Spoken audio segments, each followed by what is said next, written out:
I am writing this under an appreciable mental strain, since by tonight I shall be no more.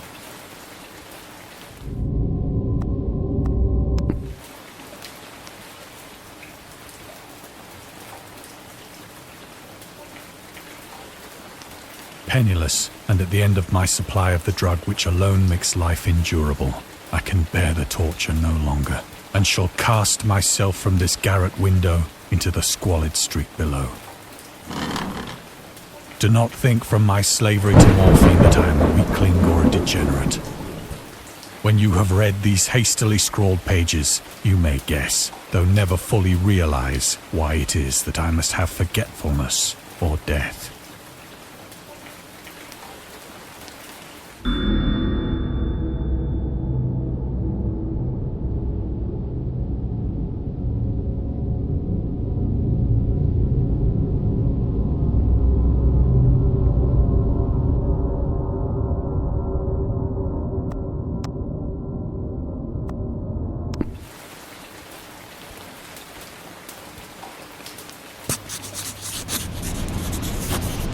It was in one of the most open and least frequented parts of the broad Pacific that the packet of which I was supercargo fell a victim to the German sea raider.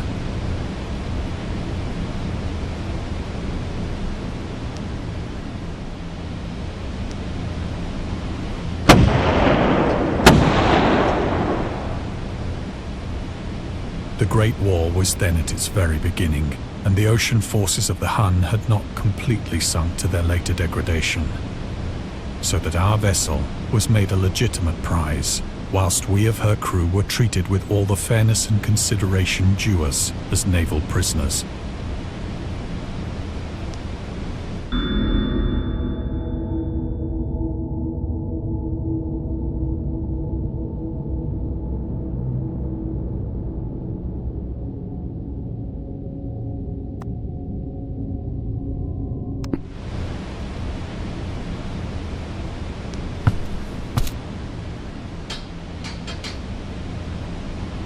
So liberal, indeed, was the discipline of our captors, that 5 days after we were taken, I managed to escape alone, in a small boat, with water and provisions for a good length of time.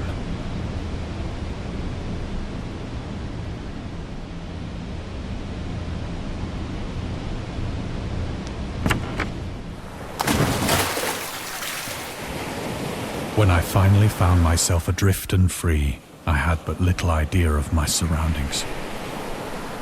Never a competent navigator, I could only guess vaguely by the sun and stars that I was somewhat south of the equator. Of the longitude, I knew nothing, and no island or coastline was in sight.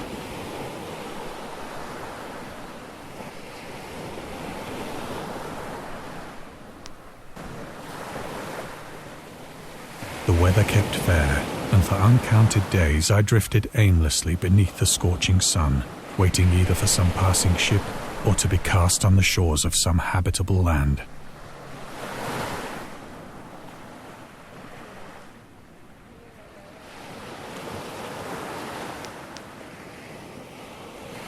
But neither ship nor land appeared, and I began to despair in my solitude upon the heaving vastness of unbroken blue.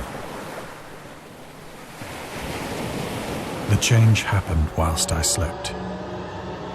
Its details I shall never know, for my slumber, though troubled and dream-infested, was continuous.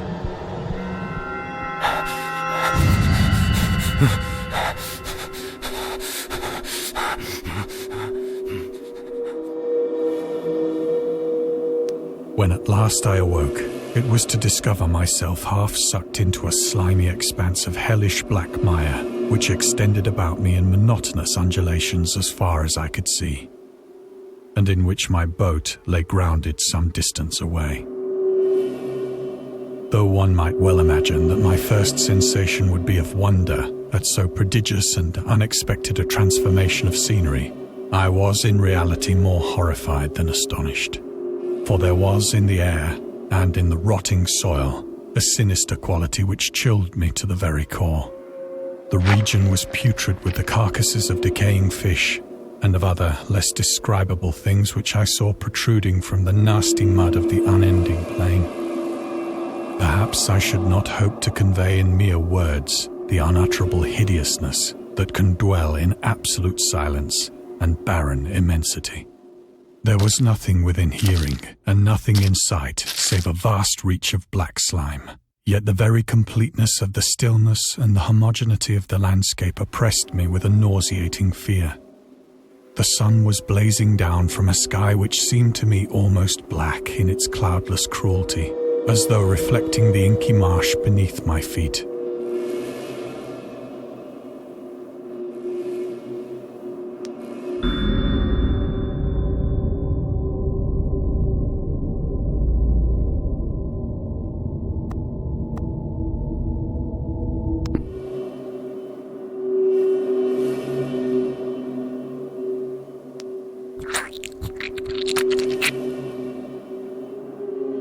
As I crawled into the stranded boat, I realized that only one theory could explain my position. Through some unprecedented volcanic upheaval, a portion of the ocean floor must have been thrown to the surface, exposing regions for which innumerable millions of years had lain hidden under unfathomable watery depths. So great was the extent of the new land which had risen beneath me, that I could not detect the faintest noise of the surging ocean, straining my ears as I might. Nor were there any seafowl to prey upon the dead things.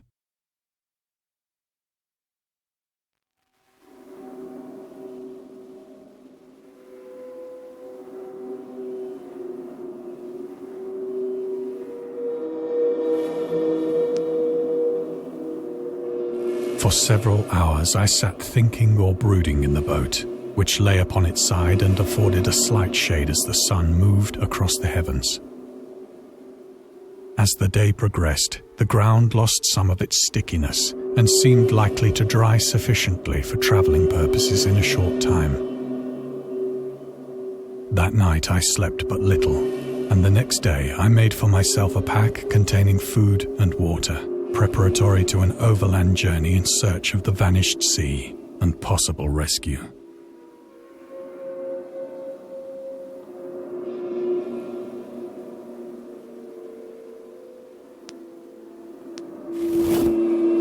On the third morning, I found the soil dry enough to walk upon with ease. The odor of the fish was maddening, but I was too much concerned with graver things to mind so slight an evil, and set out boldly for an unknown goal.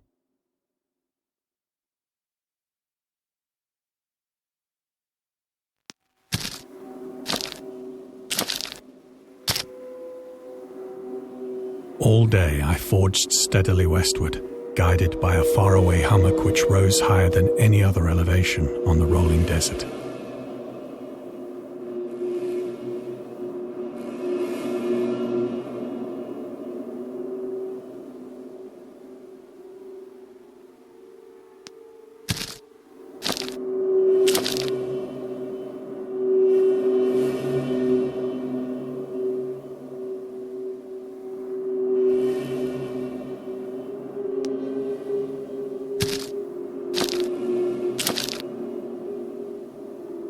That night, I encamped, and on the following day still travelled toward the hummock, though that object seemed scarcely nearer than when I had first espied it.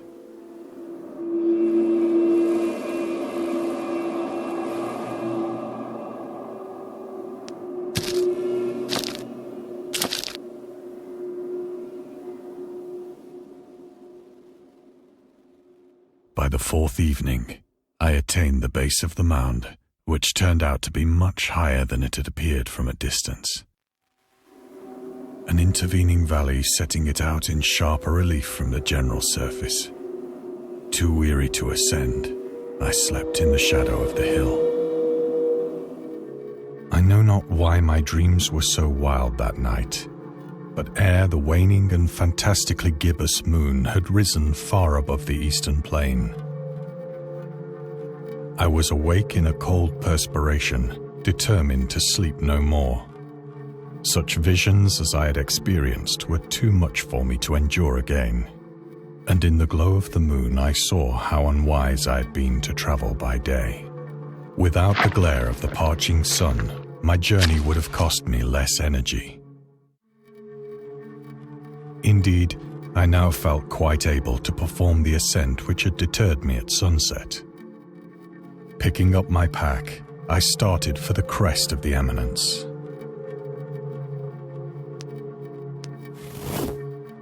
I have said that the unbroken monotony of the rolling plain was a source of vague horror to me.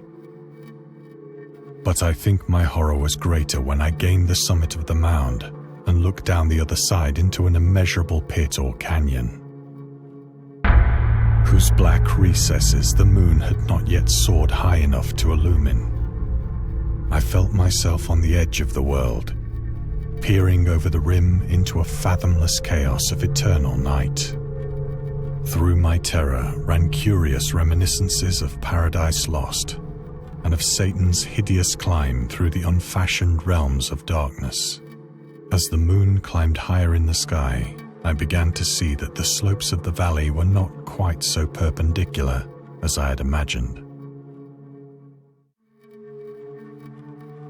Ledges and outcroppings of rock afforded fairly easy footholds for a descent, whilst after a drop of only a few hundred feet, the declivity became very gradual.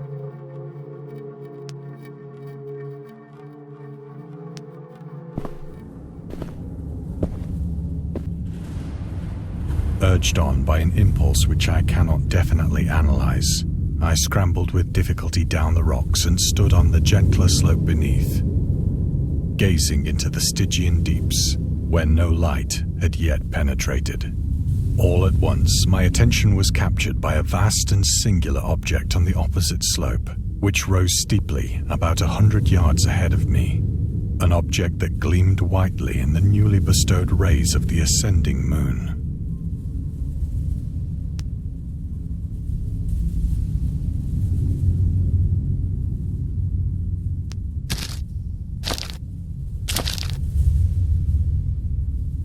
That it was merely a gigantic piece of stone, I soon assured myself. But I was conscious of a distinct impression that its contour and position were not altogether the work of nature. A closer scrutiny filled me with sensations I cannot express.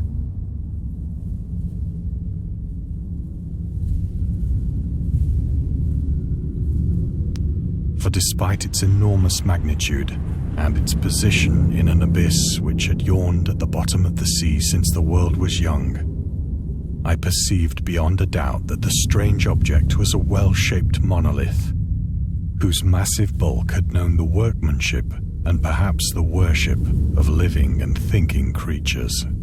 Dazed and frightened, yet not without a certain thrill of the scientist's or archaeologist's delight, I examined my surroundings more closely.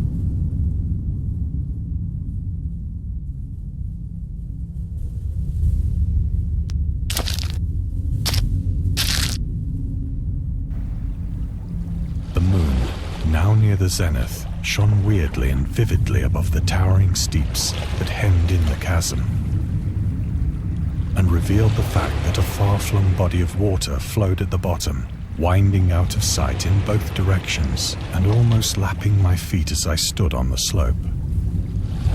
Across the chasm, the wavelets washed the base of the cyclopean monolith, on whose surface I could now trace both inscriptions and crude sculptures.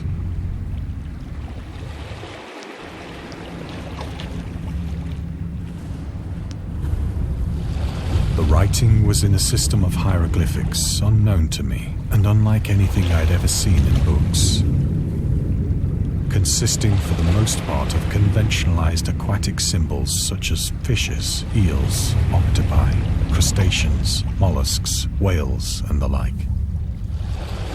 Several characters obviously represented marine things which are unknown to the modern world, but whose decomposing forms I had observed on the ocean-risen plain. It was the pictorial carving, however, that did most to hold me spellbound.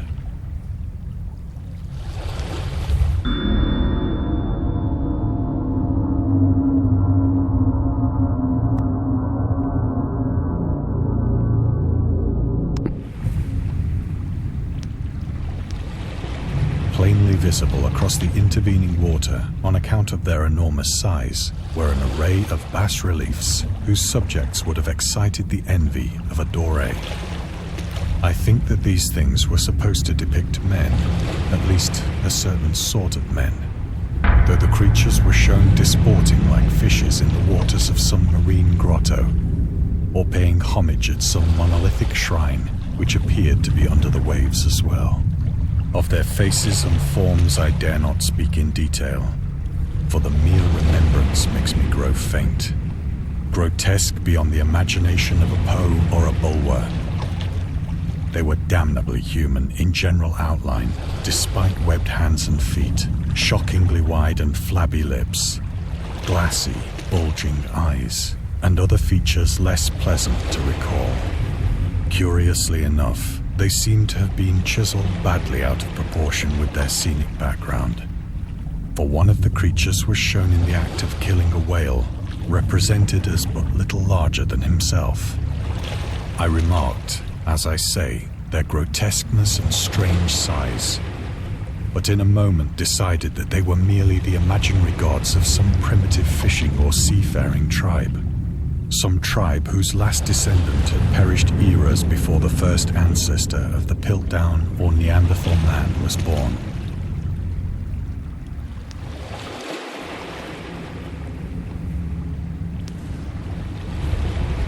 Awestruck at this unexpected glimpse into a past beyond the conception of the most daring anthropologist, I stood musing whilst the moon cast queer reflections on the silent channel before me. Then, suddenly, I saw it. With only a slight churning to mark its rise to the surface, the thing slid into view above the dark waters. Polyphemus-like and loathsome, it darted like a stupendous monster of nightmares to the monolith, about which it flung its gigantic scaly arms, the while it bowed its hideous head and gave vent to certain measured sounds. I think I went mad then. Of my frantic ascent of the sloping cliff and of my delirious journey back to the stranded boat, I remember little.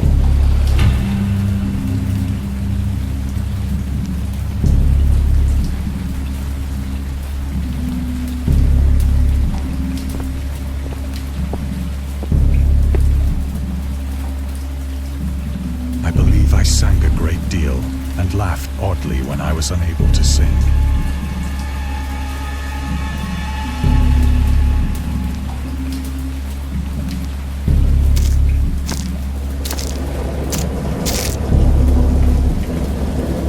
I have indistinct recollections of a great storm sometime after I reached the boat.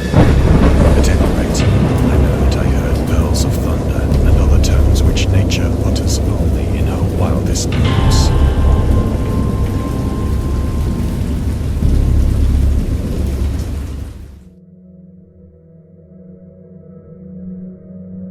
When I came out of the shadows, I was in a San Francisco hospital,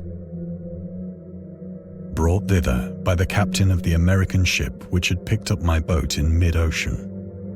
In my delirium, I had said much, but found that my words had been given scant attention.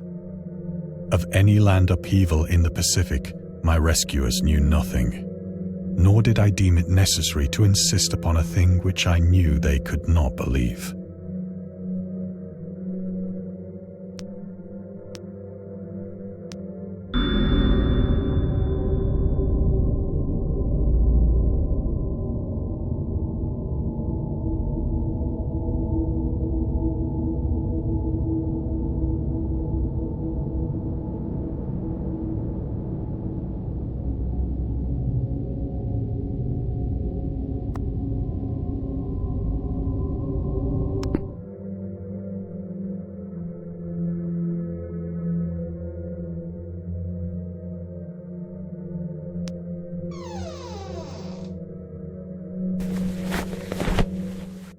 Once I sought out a celebrated ethnologist, and amused him with peculiar questions regarding the ancient Philistine legend of Dagon, the fish god.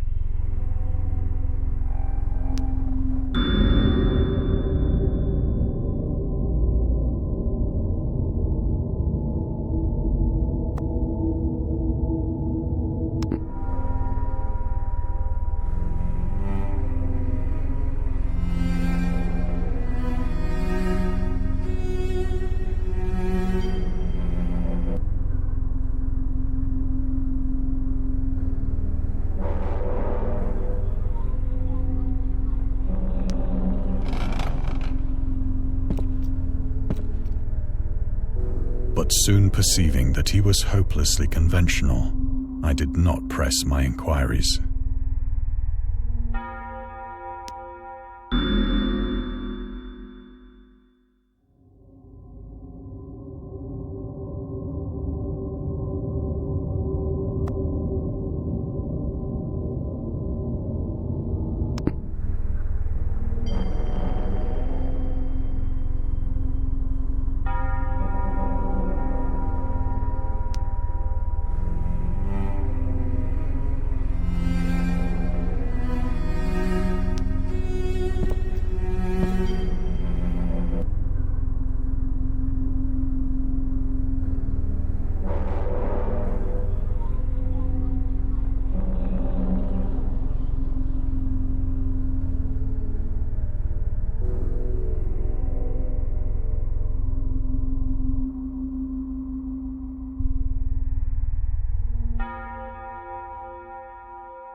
It is at night, especially when the moon is gibbous and waning, that I see the thing. I tried morphine, but the drug has given only transient surcease and has drawn me into its clutches as a hopeless slave. So now I am to end it all, having written a full account for the information or the contemptuous amusement of my fellow men.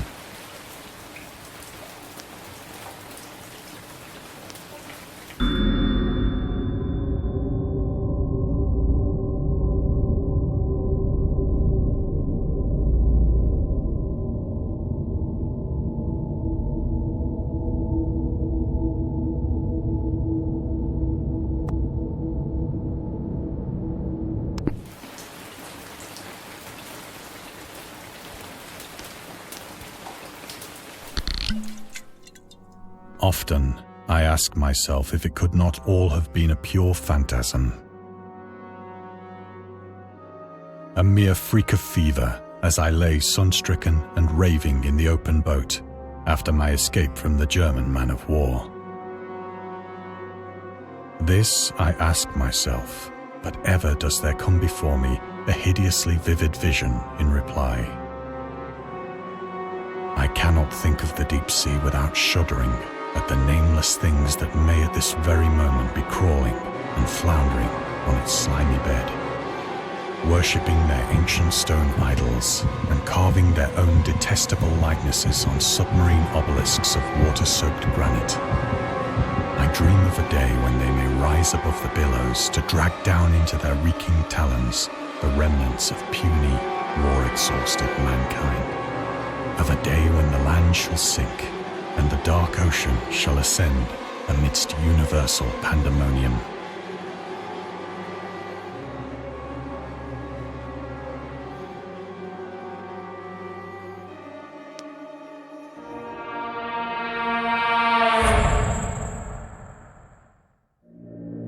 The end is near.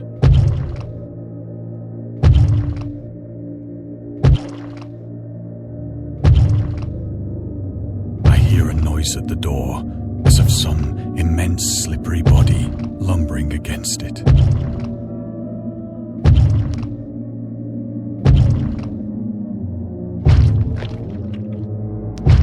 It shall not find me.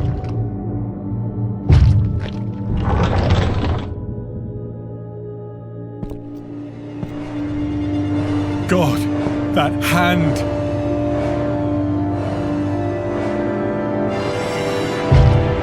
The window! The window!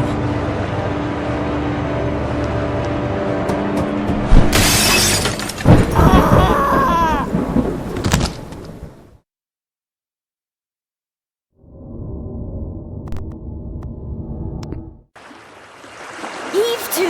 There's something floating to the leeward. The speaker was a short, stockily built man whose name was William Jones. He was the captain of a small catboat in which he and a party of men were sailing at the time the story opens.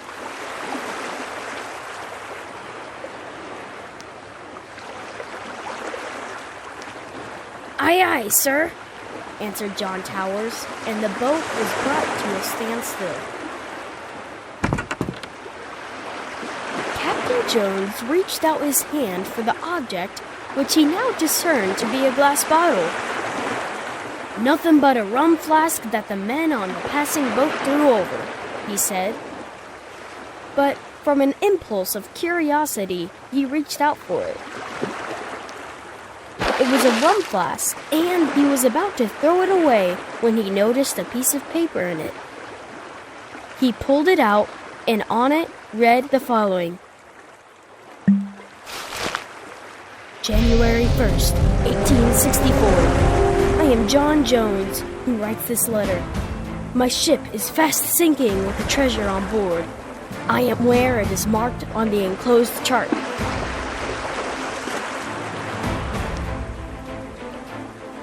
Captain Jones turned the sheet over, and the other side was a chart. On the edge were written these words. Dotted lines represent course we took. Towers, said Captain Jones excitedly. Read this. Towers did as he was directed. I think it would pay to go, said Captain Jones. Do you? Just as you say, replied Towers. Well, charter a schooner this very day, said the excited captain. All right, said Towers.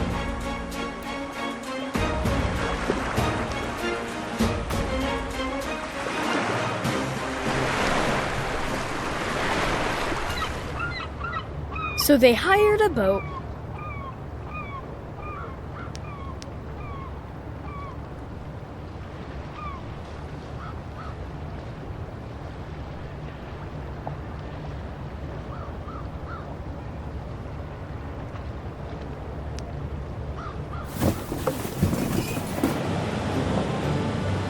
And started off, governed by the dotted lines of the chart.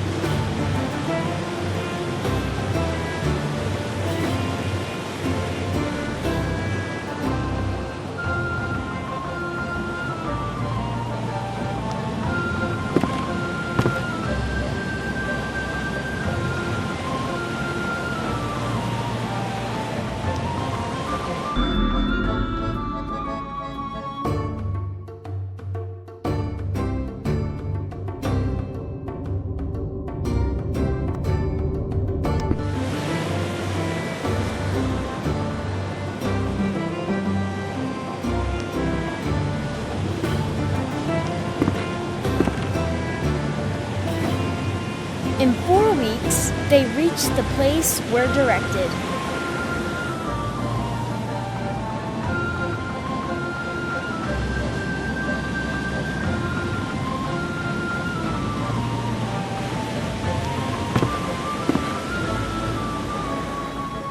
And the divers went down.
and came up with an iron bottle.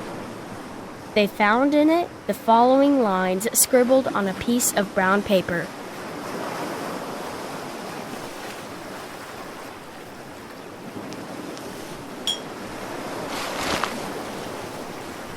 December 3rd, 1880. Dear Searcher, excuse me for the practical joke I have played on you, but it serves you right to find nothing for your foolish act. Well, it does, said Captain Jones. Go on. However, I will defray your expenses to and from the place you found your bottle. I think it will be $250, so that amount you will find in an iron box. I know where you found the bottle because I put this bottle here and the iron box, and then found a good place to put the second bottle, hoping the enclosed money will defray your expenses some I close. Anonymous.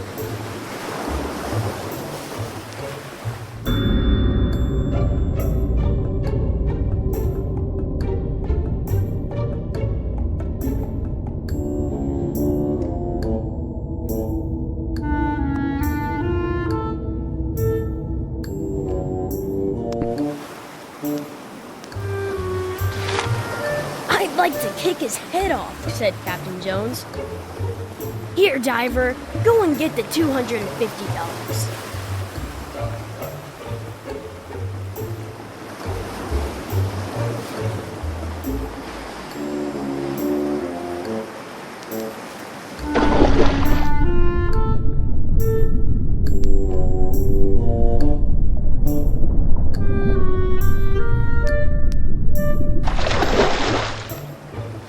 In a minute, the diver came up bearing an iron box.